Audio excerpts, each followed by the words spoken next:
we welcome in from TSN our great Friday guest, Darren Dreger. Dregs, that was not terribly fun in Calgary last night. I'm sure any 1 hour drive of Edmonton might still be up. They're quite excited about this. Really interesting. Yeah. Well, I mean, the Oilers are playing good hockey. That's pretty clear. Aside from their starts, they're going to have to work on the come from behind scenario and stop doing that, because eventually Vegas, especially, is going to find a way to hit their rhythm, and they really haven't done that. For me, what's most impressive, and we saw it in how that game ended. It's not the elite level of McDavid and Draisaitl, although that was on display in overtime. Yeah. It's that they finally got other pieces working. So the depth of this team has come alive. And, through much of the first half of the regular season, man, it was doom and gloom there, right?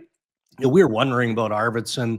Go down the list of all of these pieces, looking at St. Louis, and geez, how good would Dylan Holloway look in Edmonton and Broberg and all of that. And then, in the middle of the first round against LA, that side of their game elevated. And, I think that clearly then bolstered the Stars, and now they've got some swagger. And so it doesn't even matter, really, does it, who's in goal? Cal Pickard just has to be good enough, because I think Cal's been real good. I don't think Skinner was good at all. And that was a good defensive battle between those two teams through much of that hockey game. So then again, your depth, your bottom six guys start to chip away. You get a timely goal, and that appears to be enough. But Vegas can't be happy with their overall game either, right? I mean, there are moments, Cassidy was pissed off that there wasn't an obvious penalty called on Arvidsson on the can opener on McNabb. And I can understand him being hot post-game, because that's a penalty. That's dangerous. Dangerous, right? So, but they've got to bottle that and find a different path. But, McNabb is out for a game or two. And I don't know that he is. I haven't got word yet from Vegas. But if he is, that's a pretty big hole in that lineup. He's a decent player. So Edmonton definitely has this team reeling. Are we okay with Hill? No, just quickly. Sorry, before we get to the goalies. Is that a suspendable offense or not? Because if it's a greasy play that we have no one wants to see in the game at all, it's missed in the game, and a player is going to be out a game or two potentially. Like, we don't know the timeline, as you said, but if the Department of Player Safety knows McNabb's out, is that suspendable or not? I don't feel like it is, but I'm going to stop myself for a moment, because I'm always reminded by the Department of Player Safety that it's not always the outcome. And in this case, it's injury. Now, you can submit the length of injury, the type of injury, into making the decision on the number of games and whether or not supplemental discipline needs to be applied, but it's always on the act. Did Victor Arvidsson stick his stick between the legs of McNabb in a malicious manner? Well, you would argue no. If it's anywhere on the ice, it's a tripping penalty. It's can opener. It's age old. But where he was on the ice, man, like, it doesn't get more vulnerable than where McNabb was. Correct. It doesn't get more vulnerable. So in the spirit of that, I think you have to have that conversation, and it has to be considered. But I haven't checked, full disclosure. I haven't, but I feel like if it was, we'd know by now. They look at everything, they clip everything, they debate everything in there. But I mean, we've seen some other stuff that has gone uncalled. I mean, we saw Aaron Ekblad get the 2-gamer for the forearm shiver on Hagel, but it doesn't feel like it to me. But I could understand how you'd make the case for it.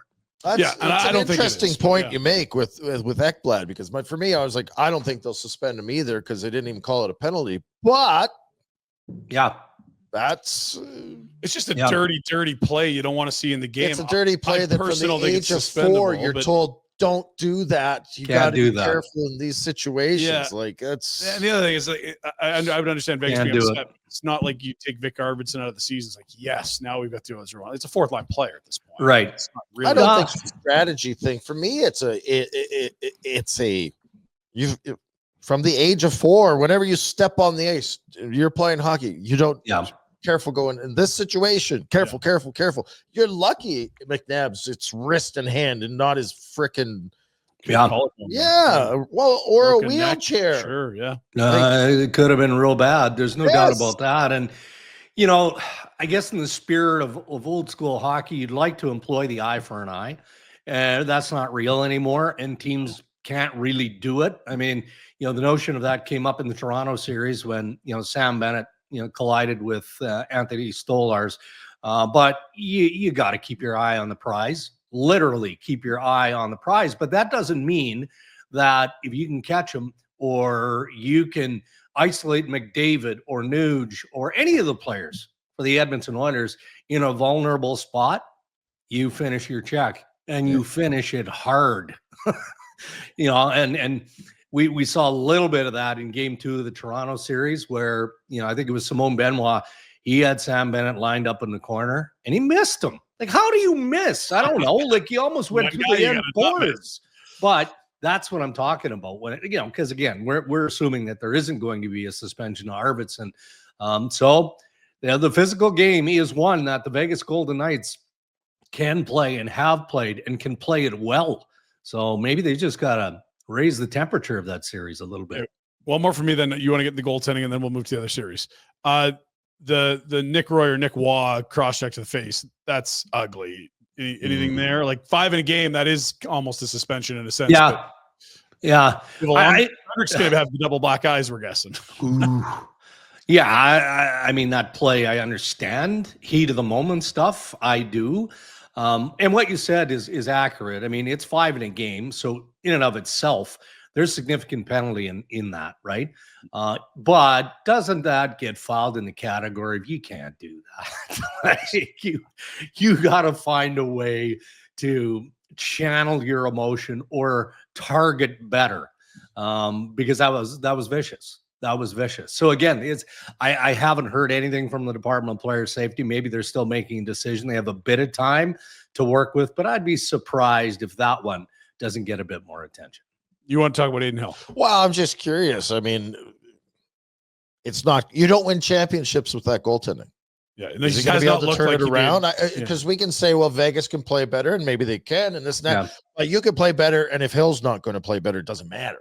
Right. And if you're going to beat the Edmonton Oilers, that's the guy. Yeah. The goaltender has to be a major win the goaltending battle. Yeah. 100%. And what's glaring about that is, okay, if it was the Oilers' vaunted power play that was just stripping you and taking you apart piece by piece, okay, that's not always a goaltending issue. You'd like to think that your goalie can elevate his play in the playoffs and still, you know, make a 10-beller here or there, but that's not what we're dealing with here. You know, it's 5-on-5 hockey and shots. Yeah. And the one thing that we always give credit to the Golden Knights for, you call their defense trees. You know, they've got a stand of trees back there.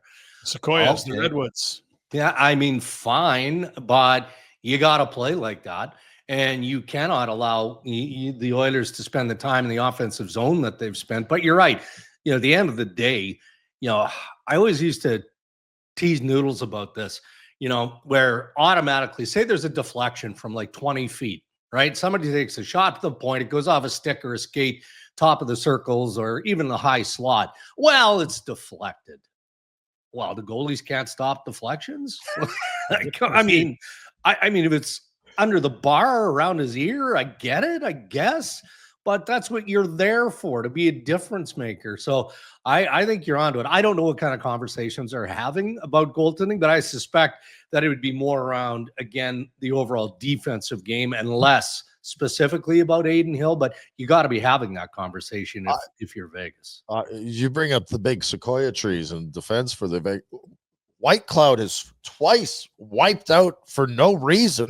I'm just down. I'm like, what has happened to you? Like, what are we doing? Yeah. And I actually thought he was really good in game 1. Like, he, you know, targeted is a dirty word, right? Because it suggests that you're illegally trying to take somebody out. But that's not what I'm saying. What I'm saying is he was all over Connor McDavid, and he actually tagged him 2 or 3 times in game 1. I didn't see as much of that in game 2. So again, I think that Vegas obviously has another physical layer or rung to get to, and they better get there in a hurry, because again, based on the balance we're seeing in Edmonton, and we just talked about Adin Hill and goaltending in Vegas. I mean, goaltending isn't a story in Edmonton. I mean, somebody will tweet out every once in a while, oh, geez, I wonder if Stu Skinner's going to start tomorrow. Okay. I mean, but that's not the story. The story is how balanced this team is and how in tune they are defensively across the board. I actually thought Vegas was considerably the better team last night, and I didn't expect it to be that way. If you told me Edmonton had won the game, I'd say the series is over. Even though they lost, I think there's some takeaways from Vegas. Okay. They got down 4-2 and they fought back. Edmonton hasn't blown a lead this postseason. How many have they had? Almost none. Yeah. And so that's a nice little seed of doubt to plant if you're the Vegas Golden Knights. Aiden Hill was very good from 4-2 on. Now, before that, he wasn't. He has to be the best goalie in the series for him to win. We would have said that before the series started. And they kept Leon and Connor dead silent until overtime. I don't know that that's sustainable, especially heading to Edmonton with the last change, but I feel better about this being a longer series after watching last night versus if you just told me they'd lost the game. I don't, because they had the advantage. Sorry, I'm dragging. No, that's fine. That's fine. They had the advantage. Vegas had the advantage of matching. Yeah. You go to Edmonton, you don't get that. Yeah. McDavid didn't try to settle. Yeah. And look, this isn't a shot at Jack Eichel, but I didn't realize that he almost can't skate backwards. Now, in fairness, Connor's in fifth gear. I don't care who's there standing. Yeah, I know. But I felt bad for him in the sense of you could tell he didn't know what to do, right? Like, I mean, he's got to try and defend. And it's easy for a stiff like me to say, all right, well, catch a piece of him. But to your point, man, Perry hits him with a pass. And he is at Mach 10 going through the neutral zone, and poor Jack Eichel is just like a turnstile. He didn't know what to do. But Peter Angelo didn't play it well either. Like, as an ace defenseman, like a stalwart. What he's getting paid to be. He misplayed that completely. Now, I get that it's McDavid, and he probably makes you overreact, and you're like, what do I do? Well, there's one thing you can do. You cannot let the pass go across. No, David beats Hill with the shot. Fine. Yeah. Get out, right? Like that, then that's a very strong possibility. But what I'm not going to do is allow a tap in backdoor because the pass gets through me. Right. And that's what it was. That's what it was. Yeah. Hart candidate to Hart candidate from a former Hart winner. Yeah, it's fun. They're all Hart. Yeah. It's finally Edmonton gets a break. Just to go back one thing though. Corey Perry said it was a clean play by Arvidsson, so we don't need to debate that. Wow. I don't know that he actually said it in the comments. We had a laugh there. That was awesome. Early in the year when he's like, look, Stuart Skinner the goalies need to be respected more. Like, okay, take the mic away. Nothing to see here. Everybody move on. Next series. Your neck of the woods would be absolutely upside down right now. The Leafs actually hold a lead in the second round, and it's a 2-0 lead against the defending Stanley Cup champs. They are massive dogs tonight for a team up 2-0 in a series. What have you seen from the Leafs? What's different? Or is this just 2 games and a best of 7? Doesn't mean anything. No, it does mean something because I've seen a commitment to play the right way that I've never seen from this group before. And, look, it starts by giving credit to the players because they're the ones that play and ultimately have to execute that game plan. But anybody that knows Craig Berube, he demands that you practice what he preaches. And he would have instilled that game. You just got to play straight line hockey. You have to forecheck. You have to go to the net. You have to defend, all those things from day one of training camp. But despite having some growing pains along the way at varying points of the regular season, nothing that was sustained, I still wondered whether or not this group had the intestinal fortitude to commit to playing that way in the playoffs. And, how does that manifest? And how do you see proof that they're willing to do that? Well, you see the proof when there's pushback. And there was pushback in the Battle of Ontario against Ottawa. And I remember, so the Leafs are leading the series after Game 5, 3-2, but they lose Game 5. And Berube comes out to the media, and probably 4 or 5 times in his media availability, he kept reminding, look, we lead this series by a game. We can end this series in Game 6. And he obviously would have drilled that home in talking to his players after Game 5. They come out and they dispatch the Ottawa Senators in 6. And then if you look at Game 2 of the Florida series, Florida was way better in Game 2 than they were in Game 1. Toronto had its moments, but I wouldn't say that they had, wall-to-wall pressure. But they found a way to bounce back with the Nylander goal and then the Marner goal as well. So I like the fact that this team does deal with adversity a lot better than they have. Mm. Yeah, that's fair. And look, what's impressed me the most, they're doing this with Joseph Wall, who has not played a ton and has had a really meh second half. Stellaris has been a sneaky MVP guy for that team, and that's a huge blow and was an easy chance for the momentum to swing right back to Florida. He's not even making the trip, but is there any update there or what's? No, I mean the sense was, this was Wednesday now, and I really haven't gotten an update. I mean they've made it clear that he didn't make the trip to Florida, so that tells you he's not playing Game 3 or Game 4. But the message I got on Wednesday was that it was better than they maybe even expected. He was feeling better. I mean, you go from what he experienced in Game 1, what we saw, him heaving over the boards into a bucket, and the symptoms got worse initially. They didn't get better. He's released from hospital, and then the next day feels pretty good. So as long as he stays on that trend, then they're hopeful that he could be available to them in Game 5. But look, I mean, to go deep into the playoffs, you need 2 goalies. You do. You hope that it isn't necessarily injury that forces you into that. But I guess the flip side would be sketchy play by your starter, and that's not much better. Wall got thrown into a terrible situation in Game 1, and he didn't respond. I mean, he wasn't very good, but they didn't have a choice, and I thought that he had a much better game. He was ready for Game 2. So, look, what's wrong with him going, you know what? It's my crease.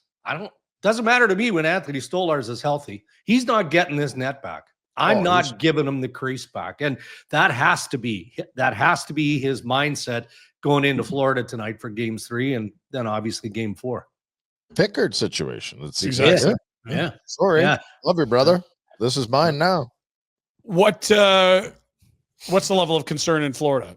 Because that's a group that's done a lot of winning. That's not a young green group. Yeah. That's back-to-back Stanley Cup finals. They're very heavy favorites at home. Like, what's your Florida lens on this? Well, so I always use Paul Maurice as a barometer, and I know Paul very, very, very well. We go back a long, long time. And we got the vintage Paul Maurice after Game 1, where he's not laughing off a loss, but he's jovial. He's engaging with the media. He got a little bit sour when, one of the reporters came in like 10 minutes late and asked the Bennett question for the 4th time, but he was wordy and he was willing to explain what they were feeling and what he experienced. Not the case in Game 2. He was a man of few words, and he subscribed to the theory less is more. I am not giving you more than I have to. I will answer your question, but we're getting out of here because we got a lot of work to do. And some of the line of questioning was around Bobrovsky and whether or not he has concern with his level of play. And obviously, he's going to defend his experienced star goaltender, but I would have concern with Sergei Bobrovsky. I mean, like a lot of players in the Florida lineup, he hasn't been good enough. I look at Matthew Tkachuk, and I expect Matthew Tkachuk to be a difference maker tonight. Just that pain in the ass Tkachuk sort of approach to the game. We haven't seen it yet. And we know why. Because he's not healthy. He's coming off of that serious groin injury. And I can't remember who it was, but somebody in the Leafs lineup tagged him in Game 1. And you could just see he kind of winced and didn't hobble, but sort of like strained to get back into stride. So if he's ready for Game 3 and Game 4, then you know what you're getting from Barkov. That Marchand line, frankly, with Lois Storoinen and Lundell has been, for the most part, their top line, their best line, because Barkov has been more or less held in check by Toronto's top guys. So it starts with Tkachuk for me and how he kind of drags that group into the fight. An all-time run and heater we're seeing from Mikko Rantanen of the Dallas Stars. Nuts. Another hat trick, 14 points his last 4 games. Like, this is unbelievable. Yeah, it is. And some of it is luck. I mean, come on, but there's a difference in being a prolific scorer, an elite level skill player as he is, and then combining that with size and physical intensity. And he's just a truck. He is a hard guy to contain, move, or slow down. So, if you're playing with him, obviously you want to get the puck on his stick somewhere in that danger area, because he's so good. And I wonder here, fellas, like just think of the last 4 months here for a moment. Yes. Mikko Rantanen. Think about that. You know, he gets delivered to an outpost, with all due respect to Carolina, in January. You know, they're willing to pay him. He needs a little bit more time before he extends. And then, as we all know, he pushes away, wants to go to free agency. They engage with Dallas, they engage with Toronto, and ultimately he lands in Dallas, and must like Dallas because he instantly signs an extension, which was part of that deal. But I think we can all appreciate why it took him a while to get going, right? And even in the Colorado series, you know, he was more or less quiet until he seized the opportunity in a dramatic way in Game 7. Now, Ferraro talked about this on the podcast earlier this week, but he wouldn't repeat what Mikko Rantanen said to the Colorado Avalanche bench as it became evident that game was going Dallas's way near the end. But it wasn't directed at his buddies, his former teammates. It was directed to management of the Colorado Avalanche. So, man, that mojo carried into Game 1 in a real significant way. And maybe he's just trying to prove something to himself that, look, I know I'm an elite level talent. I have to be a leader on this team. And hockey is fun again. And I'm going to prove that it wasn't just about Nate McKinnon and some of the other pieces in Colorado that helped us win that Stanley Cup. I was a huge part of that, and I'm going to prove it here in Dallas. Yeah, if you include 4 nations, Dregs, it's 4 teams in 4 months and a ton of travel and a lot of different environments. Head's been spinning. And finally, he's looking like that superstar again. Yeah. Not that you doubted it happened. You understand why. But, I mean, he's taken over these games. He would be a front runner for the Conn Smythe right now. Yeah, he would be. And it looks like, according to the morning skate, Morrissey and DeMello practiced and went through their regular routine. So it looks like they're the top pairing again for the Winnipeg Jets. That's a huge boost for Winnipeg, right? Sure. In every way. I mean, when Josh is on his game, he skates pucks out of trouble. You know, he makes that pass. He can shoot from the point. He's so smart. All of those things. The only thing, and this is what I left with in watching and following that St. Louis Blues series closely. Holy cow, did St. Louis target Josh Morrissey? I mean, they drilled him every opportunity they had. Him and Marchand. What's that? Dump it in his corner, get a piece of him. Get a piece. Well, I mean, Dallas doesn't play the same game, but they're capable of that physical element. And you know that Morrissey can't be healthy. He's as healthy as you need to be to stay in the lineup, right? So and not that I'm cheering for the Winnipeg Jets. It doesn't matter to me. Well, we're going to have to hold on here a minute. I just got a note from somebody in the Department of Player Safety. News here? Incoming. So you have a look and I'll have a look. Okay. So but I'll finish my thought on Morrissey. Sure. Just in the sense that I love the game of Josh Morrissey, but we know he's not that big of a dude. He isn't. And I don't think it's smart for him to put himself in a position where he has to absorb all of those hits. Like, find a way to maybe not. Are you saying he's doing it? He should be avoiding it. Is he capable of getting out of the way more? He's just taking it without. I don't know. I think he is, because he's such a smart hockey player. Yeah. And that's just my observation. He might go, nah, I'm not going to do that now. It's part of my game. And I mean, he throws some hits too. Like, he's not afraid to play the body. It's just after a tough series against St. Louis like that went 7, man. I'd like to see him take a different path every once in a while. Okay, so Morrissey returns. That's great news for the Jets. We saw Robertson and Scheifele return for Game 1. That means Miro Heiskanen. Yeah. What do we know and what are our expectations? Because this has been the one longest down the line. Robertson was the last game of the year. Morrissey and Scheifele were round 1. But we're talking like what, 4 nations, pre-4 nations when he got hurt? I'm trying to remember. Yeah, I mean, it's been a while. There's no doubt about that. So before the series started, prior to Game 1, what I was told was best case on Miro would be Game 2 and more likely Game 3. So I always wonder if that backs up a little bit when you steal a win like Dallas did in game one. Because again, like, he's coming in cold, and that's a real difficult environment. So you can buy him a few more days, then maybe that's what you do. But I haven't seen the rundown yet from the Dallas Stars. I just know that was their thinking coming in. All right, we do with the breaking news. NHL player safety announcing that Vegas's Nicholas Waugh will have a hearing tonight for the cross-checking on Trent Frederick. That is not the Victor Arvidsson. No, it's not surprising, and it's not Arvidsson. And that's kind of how we saw most of this morning. Like, it's that cross-check guy in the face. I understand why he got into that instinct, but you can't follow through there. No, you can't. We got to let you go here, but is there, you mentioned mojo. What's the mojo in Colorado right now? What's the mojo with McKinnon? Like, everyone's saying, oh, he's going to go over to Worlds and talk to Sid and talk. I don't know if that deal can get done. I don't know if that even makes sense. Where are they at? Is there some underlying issues here in Colorado now that might be starting to? Well, I think so. And it was heat of the moment when we heard from Nathan McKinnon after being eliminated. And I thought, by his standards, because that guy runs hot. We see it all the time. Yeah. You see him beaking at Bednar on the bench and ripping his line mates. I mean, he's a perfectionist, and he demands that players play a certain way. So he was careful in choosing his words after the Game 7 loss, but his direction was pointed straight at management and the decisions that were made. And he gave Dallas credit for not having Heiskanen, not having Jason Robertson, and they still get beat. And then this happens every year, though, right? So then you look at, well, what did Brock Nelson do?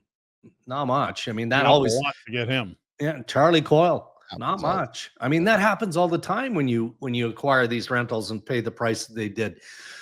So something is coming in Colorado, but I think it's more along the lines of Chris McFarland, trying to fill the holes somewhat on the cheap. And you're right, there is this grandstand pipe dream that, oh geez, imagine if McKinnon could convince Sid to go to Kyle Dubas and say, all right, I want to chase the cup. Here's the team I want to go to. Work out a deal. And some think that you might have the full Eastern Canada connection because Brad Marchand is an unrestricted free agent. And how fun would that be? I mean, if you're willing to consider, as we have to, because Jimmy Rutherford talks about it, the Hughes brothers coming together in New Jersey, and Tom Fitzgerald, was it yesterday or this morning? Yeah, yesterday, where he talked about, well, we got to make some changes. We're just not good enough, so we got to make some changes. So if we're willing to go to that length of bringing all three Hughes brothers together potentially in New Jersey, then why can't you link Sidney Crosby and Brad Marchand and Nate McKinnon to the Colorado Avalanche until one of them, and it would be 87, says, no, I'm not doing that, and I'm finishing my career in Pittsburgh. Can I ask one last about McKinnon? Yeah. There's running hot, and there's making demands, and there's this and there's that, but there's also being a pain in the ass. Yeah. Yeah. Does it get to be too much? Like, I'm not basketball, and I'm him bugging the GM, you mean? Well, yeah. Yeah. And also the demands of the players. It's fine to have high demands and have high desires, and we want to win a cup. But if you make it uncomfortable for everyone, and you're down their effing throat all the time if they have a beer, like, eventually guys are like, F off. And is he pushy? I don't know. Like, I don't know. And that's kind of what I'm getting at, where it's like, well, we love that he runs hot, and we love that his skill level, and we love that he wants to win. But at some point, you're going to go, you know what? You can go too. Like, yeah. I don't know if that's. I'm curious. So am I. And look, because it's a shitty look when you yell at your coach in front of everyone. And he's done it once. That's enough. Yeah. He's done it multiple times. I think he's gotten better over the last couple of years. I believe that people have talked to him about that. I know Bednar has talked publicly about it. And, he's got a thick skin. He doesn't take anything personally. But I've also heard from guys who work the games, broadcasters who go, oh, geez, when you're within earshot of that Colorado bench, some of the stuff it's up there. It's up there. So, To your point, Rhett, man, I mean, maybe if you're a player that's been like Cale Makar has been there forever, right? And he's grown with Nathan McKinnon. You're just used to it, and that's the way it is. And you deal with it, and it rolls off your back. But if you're a new guy like Nelson coming in or Charlie Coyle coming in, you're like, what is going on here? Like, the other side of Makar is that he's capable of keeping up and doing, like, he's one of the greatest ever in his own right. It's like, you can shut up, Nate. You don't tell me what to do. John Landeskog coming back probably. I'm just curious because it's not for everybody. From a million miles away. It looks like a situation where it's like, maybe you're the issue. Well, we're going to find out. Please. We'll find out. Drex, thanks for your time. We do appreciate it. All the best on the weekend, and we'll check in next week. All right. Should be good. Round 2 unfolds here this weekend. Let's get at it. Hey, buddies. Thanks for watching. We appreciate it. Also, if you could throw in a like and subscribe, it does help us out with what it is we are doing. And check out more at flamesnation.ca.